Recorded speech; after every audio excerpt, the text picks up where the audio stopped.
மேஸ்திரி பில்டிங்க்கு தண்ணி ஊற்றுனாப்புல, எந்த தண்ணின்னு சொல்லலை. காலையில் காசு கொடுத்து ஊற்றுனாப்புல, எதுவும் தெளிவாக சொல்லணுமா இல்லையா? 300 காசு கொடுத்து தண்ணி ஊற்று. ஐயோ, எந்த தண்ணி தெரியலையே, வந்தாலும் வேறு திட்டுவாப்புலையே. ஊற்றிடுவோமா? அப்புறமா வந்து ஏன் இதை ஊற்றுனா அதை ஊற்றுன்னு கேட்க போகிறாப்புல. எதுக்கு வம்பு? 300 காசு கொடுத்து ஊற்றுனாப்புல, ஊற்றுவோமே. ஐயோ, மனசே கேட்கலையே, என்ன பண்ணலாம்? மனசு வர மாட்டேங்குது. 300 கொடுத்து வாங்கி, ஐயோ என்ன பண்ணுறது? நம்மளே குடிப்போமா?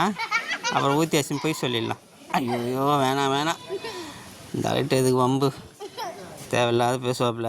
300 காசு ஊற்றுனே ஊற்றலன்னுவாப்புல. ஊற்றிடுவோம். ஐயோ போதே. ஐயோ, தண்ணி ஊற்றினா பில்டிங்கே ஆடுதுடா சாமி. எப்பா, சரியான பவர் உள்ள சார் இருக்குது.